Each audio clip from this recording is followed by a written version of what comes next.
Bonjour et bienvenue pour ce 4e post, si ma mémoire est bonne.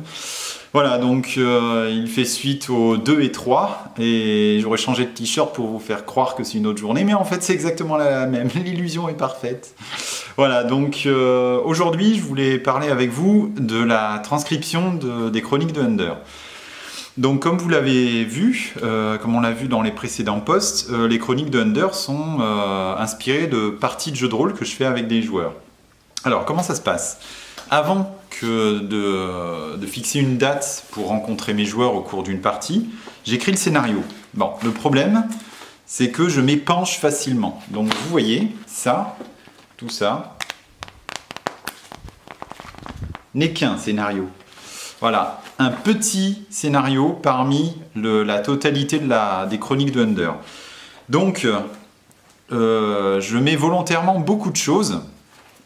Pourquoi? Alors déjà, parce que mes joueurs ont tendance à partir dans tous les sens. Donc, il faut que je délimite un périmètre vraiment large pour qu'ils fassent ce qu'ils veulent et qu'ils se sentent libres de faire ce qu'ils veulent.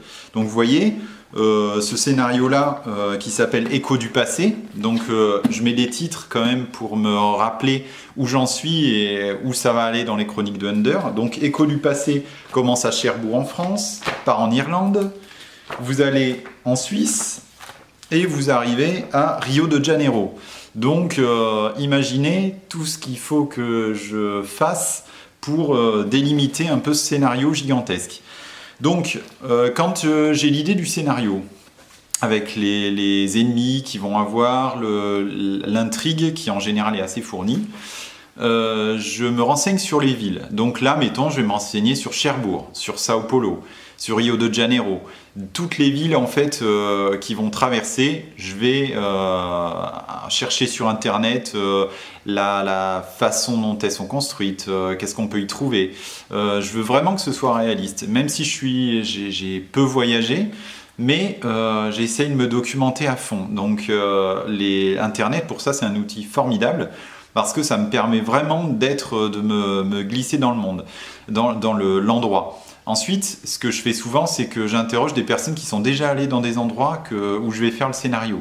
Donc je te pose beaucoup de questions sur savoir le ressenti, savoir si certains a priori qu'on a sont justifiés ou pas, si les clichés sont vrais ou pas. Voilà, et avoir des notes beaucoup plus personnelles des gens qui ont voyagé dans ces endroits. Donc, une fois que j'ai ça, je décris les choses à fond. Donc c'est pour ça que les descriptions sont assez... je vais vous prendre mes tons. Voilà. Tout ça, c'est de la description. Ça m'aidera ensuite quand je vais retranscrire les chroniques de Under en roman naturellement. Donc, une fois que tout est fait, je dois encore transcrire les ennemis en termes de règles pour le monde des ténèbres comme on l'a vu. Donc, ça me prend aussi pas mal de temps parce que il faut que je définisse, mettons, ce cadre est défini pour un ennemi. Donc je dois définir en termes de règles les attributs, les compétences, les points de vie, les attaques spéciales, les pouvoirs.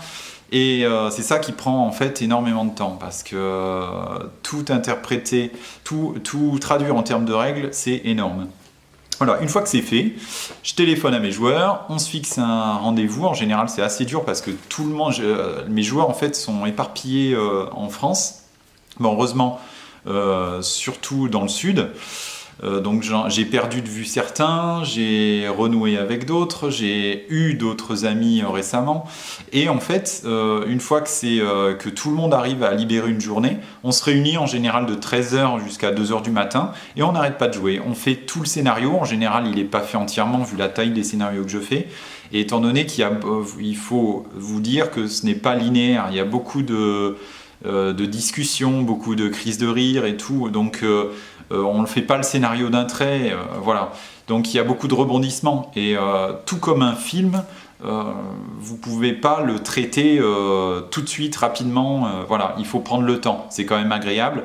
Eux, ils vont interpréter leur personnage de la meilleure façon qui soit.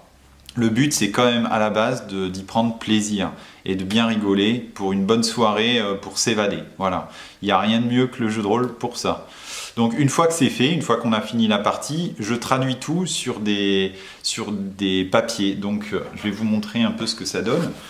Je fais aussi des dessins. En fait, je fais tout pour me rappeler de la partie. Donc ici, vous avez des dessins.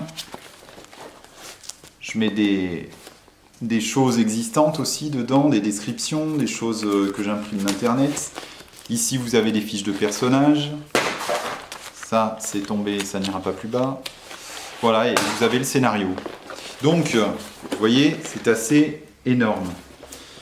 Donc tout ça, en fait, je vais le compiler. Et je vais essayer de le retranscrire. Alors naturellement, je ne peux pas retranscrire mot à mot toute la partie, c'est impossible. Tant parce que ça irait dans tous les sens et mes joueurs touchent à tout, donc il faut quand même que le lecteur ait une ligne directrice. Même s'il y a beaucoup de choses, il y a quand même des grandes lignes à travers les chroniques de Under, donc c'est ça que je mets en priorité dans mon roman.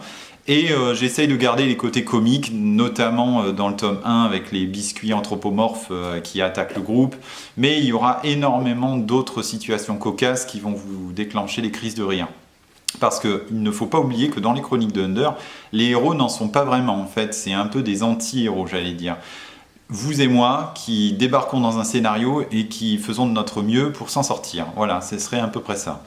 Donc, voilà pour la conception du scénario, la retranscription. En général, ça me prend une semaine pour, disons, une semaine pour penser au scénario, une semaine pour l'écrire, et environ 2 semaines pareil pour retranscrire mes idées au propre et commencer le roman. Mais ça, c'est une autre histoire. Donc je vous dis à bientôt, passez une bonne journée et on se revoit bientôt pour un 5e post. Ciao!